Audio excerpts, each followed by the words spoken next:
اعوذ باللہ من الشیطان الرجیم بسم اللہ الرحمن الرحیم وما ارسلناک الا رحمۃ للعالمین۔ اللہ سبحانہ تعالیٰ فرماتا ہے سورہ انبیاء کی 107ویں آیت میں کہ نبی پاک صلی اللہ علیہ وسلم ہم نے آپ کو نہیں بھیجا مگر دنیا جہاں کے لیے رحمت بنا کر۔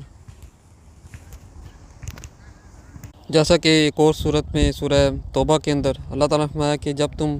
کسی جگہ پہ فتح یاب ہو جاؤ تو وہاں پہ چرند پرند جو پودے ہیں اور انسانوں کو نقصان نہ پہنچاؤ۔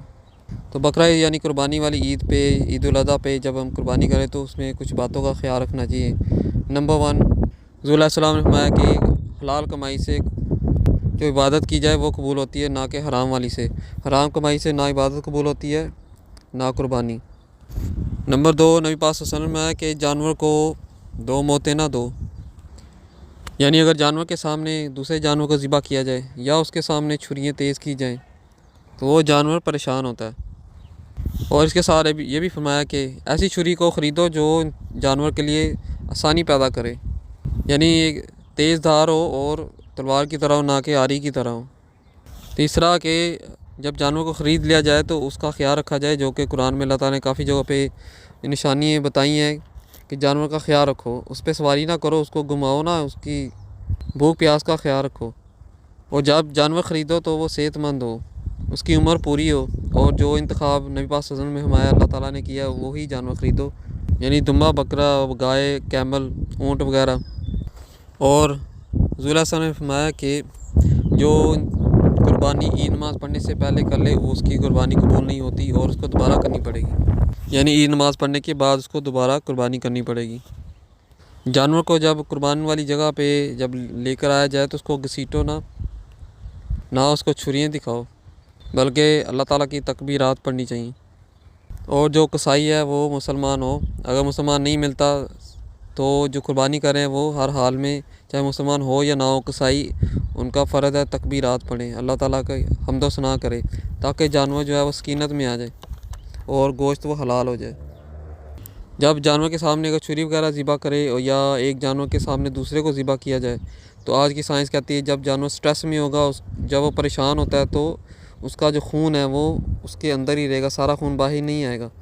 اگر باہر خون نہیں آتا تو وہ نقصان دہ گوشت ہے، وہ صحت مندی والا گوشت نہیں ہے، اور اس کا نقصان جب کھائیں گے اسی کو ہی ہوگا، کیونکہ اللہ سبحانہ تعالیٰ فرماتا ہے کہ جو تم اچھا کرو گے وہ تمہارے لیے اور جو برا کرو گے تمہارے لیے۔ اگر ہم لوگ اللہ تعالیٰ کے قوانین کو فالو کریں یا نہ کریں، اللہ تعالیٰ کو کوئی فرق نہیں پڑتا، اس کی شان میں کوئی فرق نہیں پڑتا، لیکن نقصان انسان کا۔ تو مسلمان کی قربانی اور غیر مسلمان کی قربانی اس میں بہت زیادہ فرق ہونا چاہیے جو ہے۔ اگر جیسے وہی جو جانور کو کسی چیز کے ساتھ باندھ کے اس کی پوری گردن ایک دفعہ ہی اڑا دیتے ہیں، کاٹ دیتے ہیں تلوار کے ساتھ، اگر یہی سلوک مسلمان کرے تو اس میں کوئی فرق نہیں ہے۔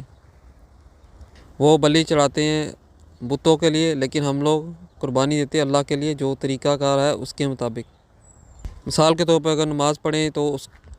تو وضو کے بغیر اگر نماز پڑھی جائے گا، کسی کو پتہ ہے میرا وضو نہیں ہے، اگر نماز پڑھ رہا ہے وہ تو اس کی نماز قبول نہیں ہوگی بلکہ گناہ ملے گا اس کو۔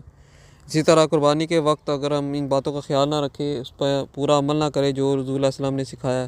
تو وہ قربانی قبول نہیں ہوگی،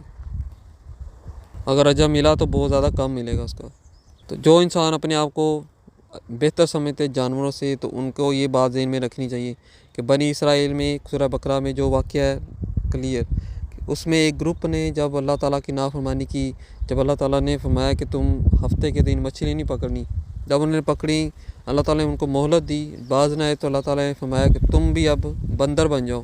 تو وہ بندر کی حالت میں ہی وہ مر گئے لوگ، یعنی بندر کی شکلوں میں ہی وہ مر گئے۔ اسی طرح رسول اللہ صلی اللہ علیہ وسلم جب معراج پہ جاتے ہیں تو انہوں نے ایک عورت کو دیکھا کہ وہ ان کو سزا مل رہی ہے، یعنی کہ قبر کی سزا مل رہی ہے، عذاب قبر ہے، تو ان کو جب بتایا گیا رسول اللہ صلی اللہ علیہ وسلم کو کہ اس کی وجہ یہ تھی کہ یہ عورت بلی کو بند کر کے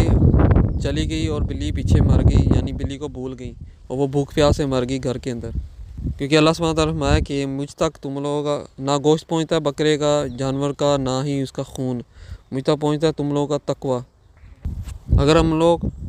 اللہ تعالیٰ کے احکامات پہ عمل نہیں کرتے تو اللہ تعالیٰ کی شان میں کوئی فرق نہیں ہے، اور اللہ تعالیٰ فرماتا ہے جنت متقین کے لیے، اللہ سے ڈرنے والوں کے لیے۔ جیسے غیر مسلم ہیں وہ اگر بلی چڑھاتے ہیں تو اگر مسلمان بھی وہی کام کرتے ہیں تو ان میں تو ایسے لگتا ہے جیسے وہ درندے خود ہیں، وہ بدترین درندے ہیں جو جانور کے ساتھ ظلم کریں، جس کو روکنا فرض ہے۔ اسی طرح جب مسلمان جب قربانی کرتا ہے تو اس کے اوپر بھی فرض ہے کہ جانور کے ساتھ صحیح سلوک کیا جائے اور اس کا فائدہ لوٹ کر انسان کو ہی آئے گا۔ جیسے کہ ابھی بیان کیا کہ جانور جب ریلیکس ہوتا ہے، سکینت آئے گی تو اس کا پورا جو ہے وہ خون وہ باہر نکل آتا ہے۔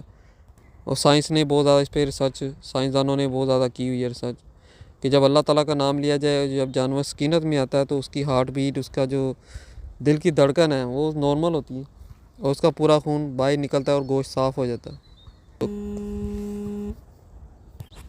اسی لیے اللہ تعالیٰ نے فرمایا کہ جو تم اچھا کام کرو گے اس کا تمہیں ہی فائدہ اور لوٹ کر آئے گا، اور جو تم برا کرو گے اس کی تمہیں سزا ملے گی دنیا میں اور آخرت میں۔ حضور علیہ السلام نے فرمایا کہ جو تمہیں کچھ بھی پتہ ہو آئے تو یا حدیث وہ آگے پہنچاؤ، اور تم لوگوں کو بھی آگے پہنچانے والوں کو بھی اجر ملے گا۔ ہمارا کام ہے پیغام پہنچانا، لا اکراہ فی الدین، دین میں کوئی زور زبردستی نہیں ہے۔ پاکستان زندہ باد، پاک فوج زندہ باد۔